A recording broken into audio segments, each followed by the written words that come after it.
السلام عليكم ورحمة الله وبركاته حبيباتي متابعاتي الغاليات. النهاردة معادنا مع مشكلة بتمر بيها معظم الستات بيعدي عليهم أوقات بيجيلهم الشعور اللي المشكلة بتاعت النهاردة هي الحاجة الرئيسية في فيديو النهاردة. أنا بيجيلي أوقات يا أم علياء طهقان شديد جدا من البيت وأولاد وزوجي، ببقى مش طايقة كل حاجة وعايزة فعلا أمشي في وشي. بس المشكلة أنا أبويا وأمي ميتين ومبكونش عارفة أروح فين فعلا. بابقى عايزة أروح لحد من إخواتي بس ما باحبش إن أنا أكون تقيلة على حد، في نفس الوقت كل مرة ييجي لي نفس الشعور أفضل أفكر نفس التفكير وألاقي نفسي قعدت مكاني وأقعد أعيط ومش لاقية مكان أروحه، بس كل اللي فيها عندي شعور إن أنا عايزة أمشي في وشي ومش عارفة أروح فين ولا مين، أنا مش عايزة حد أصلًا، كل اللي فيها عايزة أمشي ومش عارفة أروح فين ولا لمين ولا إزاي. بُصّي بقى حبيبة قلبي، هنتكلم كده عن المشكلة دي النهارده، عايزة أقول لِك إنِّك مش لوحدِك، ولا علشان ما لكيش أب وما لكيش أم ربنا يرحمهم رحمةً واسعة بتحسّي الشعور بالحزن الشديد ده. كتير مننا عنده أب وعنده أم وكل حاجة، بس بييجي لنا نفس الشعور، اللي هو عايزة تمشي، عايزة تسيب البيت، طهقانة من كل حاجة، عايزة ترمي كل اللي على كتافِك ده وتمشي. طب يا ترى إيه سبب المشكلة دي، وهل إيه سبب تكرارها؟ هاقول لِك دلوقتي إن شاء الله، بس ما تنسيش تدعميني بلايك جزاكم الله خيرًا، وتشتركي في القناة لو أول مرة تزوريني. وأول حاجة حبيبتي أنا قُلتها لِك إن أي واحدة فينا وأي حد عامةً بيمُر بالظروف دي، وبييجي عليه وقت بيمُر بيه فعلًا إن هو عايز يسيب كل حاجة وعايز يرمي كل حاجة ومش عايز يكمّل أصلًا ولا عايز يكمّل في المسؤوليات اللي هو فيها، ولو حد سأله أو قعد مع حد عاقل في الوقت ده كده يكلّمه بهدوء، مش هتلاقي عنده مشكلة أساسية قادر يتكلّم فيها. أمّال المشكلة سببها إيه يا أم علياء؟ المشكلة عبارة عن تراكمات وضغوط. مجموعة من التراكمات والضغوط بنفضل نصبر ونضغط ونعمل شغل بيت مع أولاد، مع خناقات ولاد، مع خناقات مع الزوج، مع مسؤوليات مادية، مع ضغوط مادية، مع كل بُصّي بقى الcollection ده كده مع بعضه بيروح عامل لِك يعني مجموعة من الصراعات الداخلية اللي بتخلّيكِ حاسة إنِّك عايزة تعبّري عن رفض الوضع اللي أنتِ فيه والمسؤوليات الشديدة اللي أنتِ فيها والتعب اللي أنتِ فيه بالحالة دي. أو بالcheck اللي بييجي لِك بُصّي مرّة أنا عايزة أمشي. بُصّي والله يا بنات الحالة دي ما فيش واحدة تقريبًا ما بيجيش لها الحالة دي.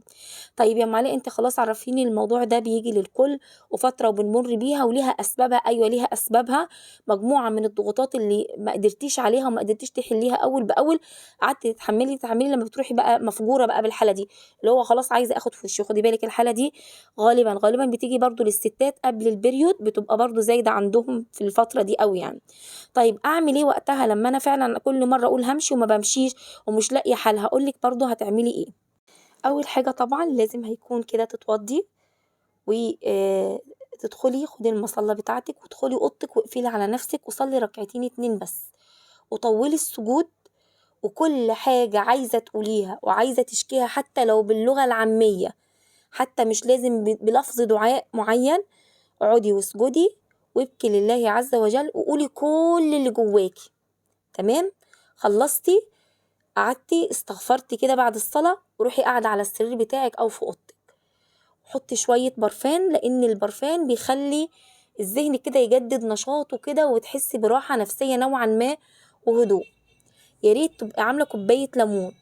والله يا بنات الحاجات اللي باقولها لكم دي مش كلام نظري، ده كلام واحدة جرّبته في يوم من الأيام وكان سبحان الله ليه مفعول كده خارق. تشربي كوباية ليمون، يعني اعصري ليمونة واحدة بس بإيديكِ كده على كوباية واحدة ومعلقة سكر واشربيها، وبعد كده اقعدي هاتي ورقة وقلم واقعدي اكتبي بُصّي لو عايزة تشتمي حد اكتبيها على الورقة دي، كل حاجة اكتبيها على الورقة، كل اللي جواكِ من مشاعر غضب ومن أفكار سلبية ومن حاجات مضايقاكِ. أنا عايزة أمشي لإني كرهت البيت ده وكرهت الولاد مش مؤدبين، بيشتموا بعض طول النهار، بيردوا عليَّ، أنا زهقت من التنضيف والترتيب وكل ده واللي بات فيه باصبح فيه، اكتبي. بُصّي شوفي زي ما باكلمِك كده، أنا زهقت خلاص وكمان جوزي مش مقدّرني، كمان بعد ده كله جاي يقول لي أنتِ عملتِ إيه طول النهار، أي كلام من الحاجات اللي ضايقتِك افتكري على قد ما تقدري كل اللي ضايقِك واكتبيه في الورقة دي.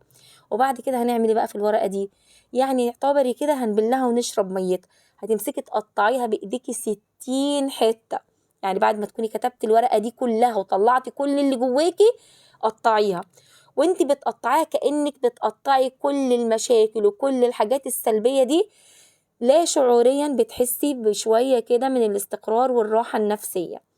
ما عليها الكلام النظري ده كله، يا ستي قومي جربيه، قومي جربيه وشوفي، وبعد كده هتلاقي نفسك هديتِ نوعًا ما وقدرتِ تستعيدي بعض الطاقة اللي تقدري بيها تتواصلي مع صديقة من أصدقائِك أو حد من قرايبِك أو حد تعرفيه بترتاحي إنِّك تتكلمي معاها من صحابِك.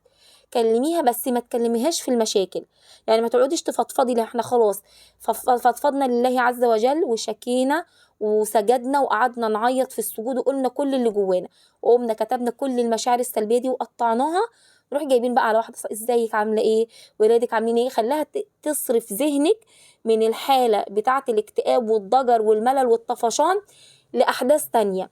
مش يمكن صاحبتِك دي في النُص تحكي لِك عن حاجة مضايقاها فتحمدي ربنا على عيشتِك، مش يمكن في النُص كده تقول لِك أي حاجة كده والّا كده تقولي ياه! ده أنا ولادي دول ملاك، ده ولادي دول نعمة من عند ربنا واللي مش عاجبني، وتحكي لِك حاجة على زوجها مثلًا كده تقوم ياه! ده أنا زوجي والله ده أقوم أبوس دماغه على كده.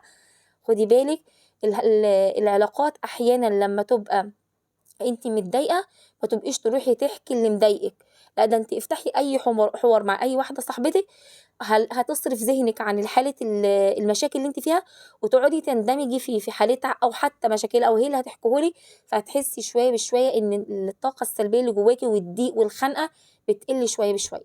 جربي اللي قُلت لِك عليه ده من أخت ومن صديقة ومن حبيبة مجربة، إن شاء الله بإذن الله هتنفع معاكِ لمّا ييجي لِك حالة إن أنا عايزة أمشي من البيت وأهِج في وشي دي، وإن شاء الله بإذن الله هتتغير الحالة دي معاكِ. ده كده أهم حاجة في حلقة النهارده، وفي حاجة تانية مهمة برضه هُم حاجتين بس اللي هُم موضوع حلقة النهارده.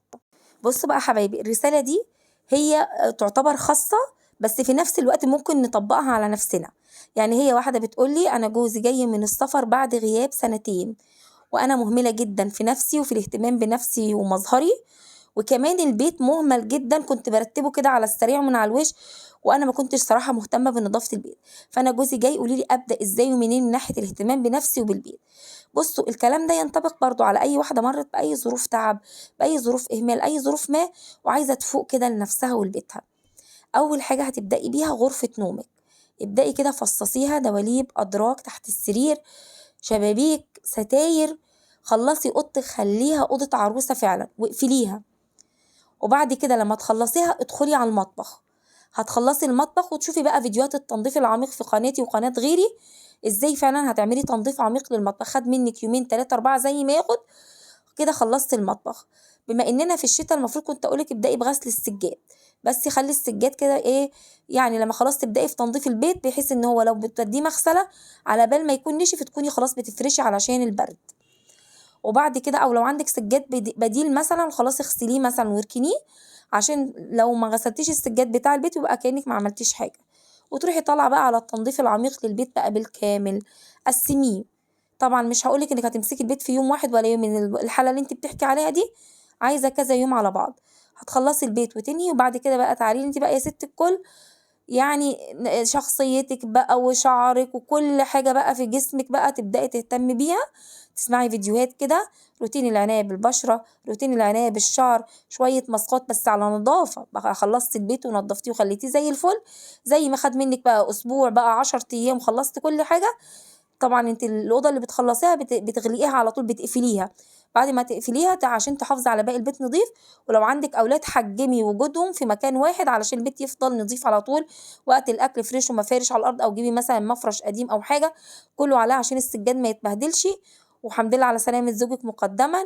وبعدين عايزة أقول لِك على نصيحة كده في النُص مش علشان زوجِك غايب تهملي نفسِك وتهملي الاهتمام بنفسِك، لازم نتعلم إن إحنا بنهتم بنفسنا علشان نفسنا إحنا، وعلشان لمّا تهتمي بنفسِك أنتِ بيطلع الجمال والثقة ده بيبقى ظاهر فيكِ دايمًا، يعني عارفة اللي هو بأبسط الحاجات كده، مش عارفة أفهّمها لِك إزاي، بس المفروض إن أنتِ ما تهمليش نفسِك وتحبي ذاتِك وتحبي نفسِك، تبقي بتعملي لنفسِك وأنتِ حابة تعيشي في نضافة وحابة يبقى شكلِك حلو، وحابة بيتِك يبقى حلو وريحته حلوة بزوجِك ومن غير زوجِك، لإن الوضع اللي أنتِ بتحكيه ده برضه لو زوجِك يعني ربنا كتب له إن هو يستقر معاكم، ممكن يبقى البيت على طول مش نضيف برضه ما يبقاش هادي يعني. فحاولي إنِّك أصلًا تغيّري من شخصيتِك شوية، دي نصيحة أخت مش أكتر من كده حبيبة قلبي. لغاية هنا انتهى الفيديو، وانتهى النهارده الحاجتين المهمين، أختي وحبيبتي اللي عايزة تطفش وتسيب البيت، يا رب تكوني سمعتِ كلامي كله من أوله لآخره.